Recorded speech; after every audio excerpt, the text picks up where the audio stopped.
பிஸ்மில்லாஹிர் ரஹ்மானிர் ரஹீம். கௌரவ தவிசாளர் அவர்களே, 1999ஆம் ஆண்டு இலங்கையில் இருக்கின்ற புதிய பிரதேச செயலகங்களை உருவாக்குவதற்காக பொது நிர்வாக அமைச்சினால் நியமிக்கப்பட்ட பணம் பலன கமிஷன் அறிக்கையின் பிரகாரம் இந்த நாட்டிலே 8 புதிய பிரதேச செயலகங்களை உருவாக்குவதற்கு சிபாரிசு செய்யப்பட்டு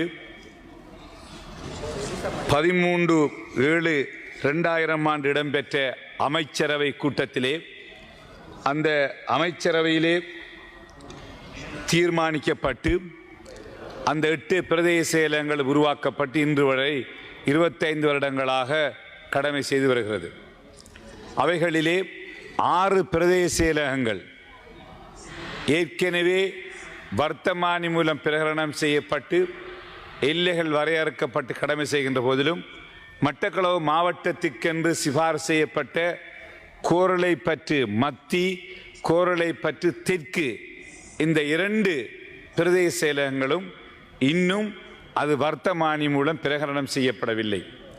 ஆகவே கடந்த 25 வருடங்களாக இப்பிரதேச செயலாளர்கள் தங்களுடைய எல்லைகளிலே பிரதேசங்களுடைய எல்லைகள் தெரியாமல் ஒவ்வொரு சாதாரண குடிமகனும் தன்னுடைய ஒவ்வொரு பிரச்சனைகளுக்காகவும் கோரளைப்பத்து மத்தியிலே இருக்கின்ற ஒருவர் தன்னுடைய ஒரு பிரச்சனைக்கு கோரளைப்பத்து மத்திக்கு சென்றால் இங்கு செய்ய முடியாது, நீங்கள் வாகரைக்கு போகுங்கள் சொல்வார்கள்.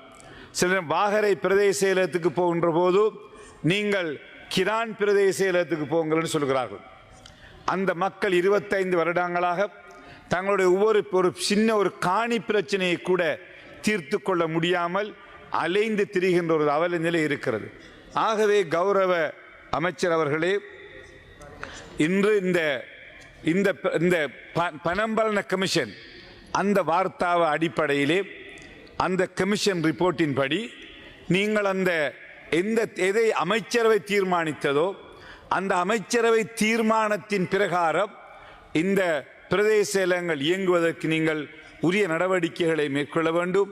அவற்றை வர்த்தமானி மூலம் பிரகடனம் செய்து அந்த செயலகங்கள் நீங்கள் உருவாக்குவதற்கு முயற்சிக்க வேண்டும் என்று நாங்கள் பத்திரிகை செய்திகள் ஊடாக அறிந்தோம். நேற்றைய அமைச்சரவை கூட்டத்திலே ஒரு புதிய இந்த 2012-2020ஆம் ஆண்டு நியமிக்கப்பட்ட ஆணைக்குழுக்களுடைய அறிக்கைகளை மீளாய்வு செய்து அது தொடர்பான அறிக்கைகளை சமர்ப்பதற்காக ஒரு குழு, ஒரு டீலிமிட்டேஷன் கமிட்டி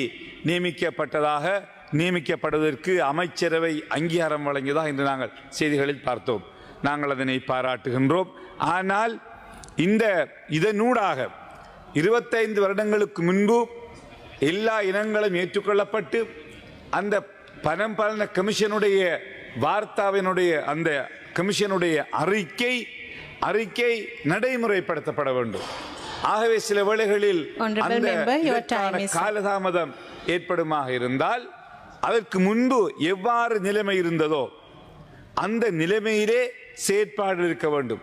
அப்போதுதான் அதனை நியாயப்படுத்த முடியும். ஆகவே கௌரவ அமைச்சர் அவர்களே, இனங்களுக்கு இடையிலே எந்த முரண்பாடுகளையும் நாங்கள் வளர்த்து கொள்ளக்கூடாது. மட்டக்களப்பு மாவட்டத்திலே தமிழ் மக்களும் முஸ்லீம்களும் மிகவும் ஒற்றுமையாக இப்பொழுது வாழ்ந்து கொண்டிருக்கின்றார்கள் கடந்த காலங்களை விடவும். இந்த காலகட்டத்திலே நாங்கள் இனங்களுக்கு இடையிலே முரண்பாடு ஏற்படாத வகையிலே கலந்துரையாடல்களின் மூலம் இந்த பிரச்சனைக்கு கௌரவ அமைச்சர் அவர்கள் நீங்கள் தீர்வு காண வேண்டும் என்று கேட்டு விடைபெறுகிறேன். நன்றி.